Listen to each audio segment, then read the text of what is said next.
Unlike live-action films, it's not every day we see animated films release. From the big studios, we usually won't see much more than a combined 10 within a calendar year, at least in theaters with more indie animation, and even some from major studios only going to streaming. Because of them being few and far between, and on top of that their extended production schedules, we typically know what's on the horizon well in advance. Being that Disney has two prominent animation studios, they love to announce and showcase their films early, as we'll see at this year's D23 Expo as we have in years past. Though just in the past month or so, Moana 2 was announced to come out for this Thanksgiving. The film is a reworked variation of Moana's television series, which was announced a few years back, and as of now it seems to be a really quick turnaround, with supposedly voice acting for the main characters not yet recorded. Now this decision seems to be pretty sudden. It's been a while since Disney packaged episodes as a film release, and this one happens to be at the theatrical level, when it used to just be a home release. I'm interested and a little weary to see how this film turns out, but the Walt Disney Company can assure themselves of a lot of monetary gain, pretty much no matter what, which is something that Walt Disney Animation Studios needs desperately after Strange World and Wish underperforming. We already knew about a lot of other sequels from the House of Mouse coming from both Walt Disney Animation Studios and Pixar, but with the addition of Moana 2 to that lineup, those that claim Disney only rehashes old franchises have never had more ammunition. In the next few years, we're set to see the releases of Inside Out 2, Moana 2, Zootopia 2, Toy Story 5, and Frozen 3. Maybe even Frozen 4, I guess, if you count that. That's a whole lot of numbers and not a subtitle in sight. Right in the middle of Moana 2 and Zootopia 2, however, we'll see the now long-awaited original film from Pixar, Elio. Elio, now releasing in June of 2025, initially was intended to release in March of this year, only being pushed back last October.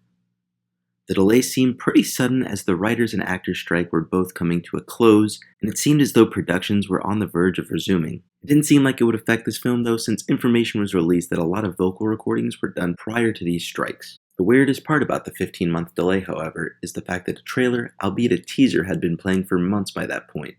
And instead of being pushed a few months back, it would leapfrog over Inside Out 2, despite the latter not having any marketing at that point. Rumors circulated as to why this was, such as a rework of Elio, essentially from the ground up. It doesn't hold much merit when you look into it from what I've seen, but if they are retooling it in any way, that could be another explanation. I'd always figured that this might have fallen more on the 2025 release, which might have been Toy Story 5 or another original falling behind schedule due to the strikes.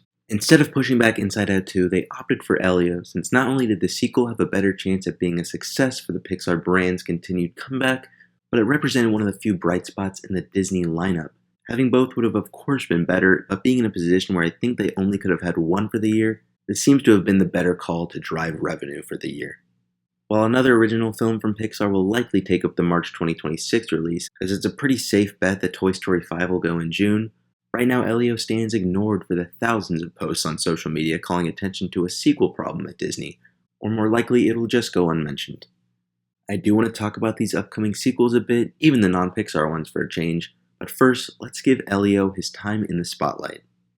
First announced in 2022 at the D23 Expo, Elio, set to be directed by Coco co-director Adrian Molina, would take the titular 11-year-old boy into space, as he is mistakenly identified as Earth's ambassador in the Communiverse, which seems to be like a United Nations for planets across many galaxies. There's plenty of unique extraterrestrial designs we see in the trailer and intriguing sci-fi technologies on display. And the film looks to be a fun coming-of-age adventure, and my excitement was really ramping up just before the delay, and I was hoping to hear some more of the voice cast, but it is what it is.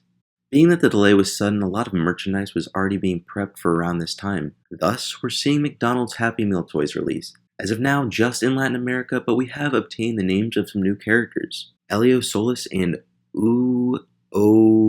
however they say it, it's 5 O's, come packaged together. We have Ambassador Grygon, Cuesta, and Helix, who all had speaking roles in the trailer and show up in the line. We also have Ambassadors Alia, Quarry, and Mira, hope I'm saying these right, now being able to put a face to the name, as well as Glordon, who is the only non-ambassador in the line besides Elio.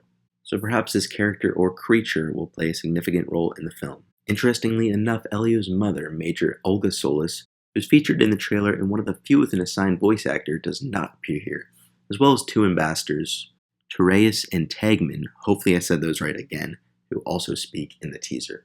The McDonald's toys give us a nice look at these designs and the names of some new characters, but I doubt it ends here, as more merchandise such as toys and books could be making their ways onto the shelves. And while most will likely be delayed, I'd expect more just in the coming weeks, meaning we'll likely have more insight on characters and stories sooner than later, which I'm not ecstatic about, especially if anything spoilery comes of it.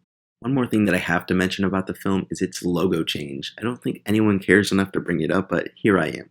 I think that the new one we saw last June is far better than the reveal logo, and hopefully it stays as something similar in the final product. I hope this film can succeed in its new release. March 2024 ended up being pretty crowded itself, though next June isn't lacking competition by any means from the looks of it. The delay really is something that bums me out, but considering the alternative would likely be a year like 2014 where no films release in 2025, it's not too bad, and at the very least we know it'll still see the light of day, which isn't something I can say about a lot of other animated films these days. And if they're able to make the film even better, I don't think we as fans or moviegoers should oppose either. I mentioned earlier that I'd circle back to those sequels that we've all been hearing about so much by this point. Concerning all these, for the most part, you'll hear the same old tired argument from every point of view. Originals didn't get enough support, others saying their originals didn't warrant it, there were different theatrical conditions around the pandemic, and Disney mishandled their animation divisions at the time. That's not what this video is. I've done all that in my Elemental Finance video essentially, so I won't rehash it. I will say I like originals and sequels. I know both Pixar and Walt Disney Animation have plenty of originals on the horizon, and they probably even have more sequels that we don't know about, like it or not. Come on guys, Encanto is getting a follow-up, we all know that. I do think the timing of this is all pretty awful though. There were just a lot of originals from both for 3 years, and they were on double time getting them out too, and then like the tick of a clock we appear to be in the opposite. It's really not a good look for anyone, except investors I guess. Look at my channel, obviously I have a Pixar bias, but I think objectively their sequel output is far less egregious at this point, especially with their output being higher than WDAS. Though we'll see what the rest of the decade holds. Right now, Walt Disney Animation Studios isn't slated to have an original film until 2027 at the earliest. Hopefully they can add a few new release dates on the schedule, maybe also getting a March release in the years Pixar only has one in June. Or as much as I don't want it, they could send films straight to Disney+. I don't want that, and I think it's actually imbecilic from a financial perspective. But it's a lot better than outright canceling a film, which is something I'm pretty fearful happened to whatever film Moana 2 took the release of, considering we knew multiple originals were in development for a while now. I'll do a quick run through of all these films, starting with Pixar. Inside Out 2 is coming real quick. We've obviously have the most information on it of any of these, and based on the trailer views and reactions online, it seems most are pretty excited for it.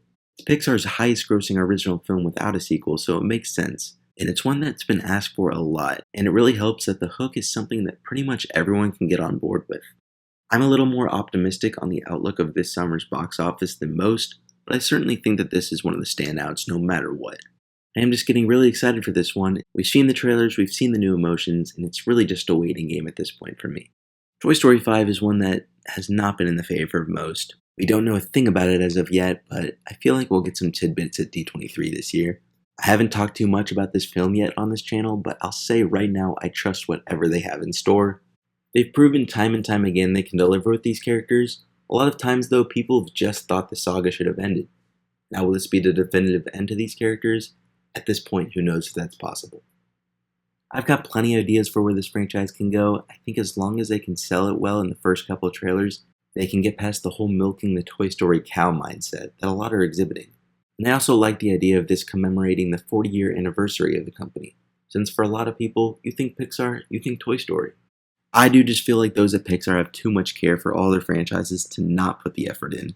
And a lot may think this was Bob Iger greenlighting to bring up box office, though based on the timeline, I believe this was in development long before the announcement, and maybe before Bob Iger even returned to the company. I am just really interested in what they have in store here.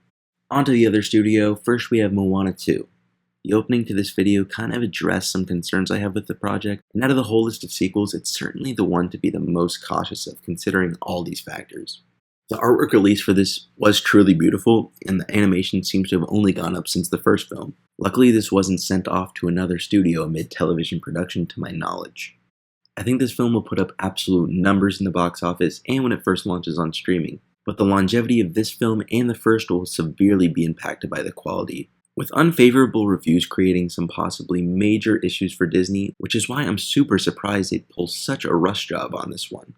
With theme park galore and a live-action movie now riding on the success of a chopped-up streaming show, this will undoubtedly be an interesting one to follow. I really do hope they can stick the landing, as the first Moana is one of my recent favorites from the studio. Zootopia 2 has a better shot at being a successful film narratively speaking, with it not being converted from TV, but I feel like I missed the window and it might not be too successful financially. I think the first film is fine and there's certainly more of this world to explore, and the first Zootopia did make an impressive $1 billion, which is incredibly impressive for an original, but I really feel it was more exemplary for right place, right time, and at least in America, I feel like it's been out of the zeitgeist for 4 or 5 years by now. We'll see if I'm wrong. I know the franchise is massively popular in a few regions in Asia. It's just going up against a lot of competition in 2025, just like Elio. Frozen 3 is a given. I do wonder if Moana and Encanto might have dug a little too much into the brand by this point, however. The biggest problem concerning this title is that even though Frozen 3 is still nearly 3 years out, a fourth entry is already in discussion. Even though the initial quote didn't specifically say Frozen 4, just that the story of the third may have to expand into another entry, it's never been clarified and people have been running with Frozen 4 for months now. There's no way any of the higher-ups at Disney never saw the backlash towards the sequel output in the 2010s, so I don't understand why they'd hint at this one so far in advance. I don't know if either of these would have the ability to outgross Frozen 2, but billions are on the table for the foreseeable future of this franchise, I can easily say. And that's what it all comes down to. Animation has continued to struggle in the box office, even as we've returned to more traditional release strategies. Disney hasn't released any sequels for a few years now, but the interest is much higher out the gate for Inside Out 2 and Moana 2 this year, tremendously outpacing Elio when that trailer dropped last summer.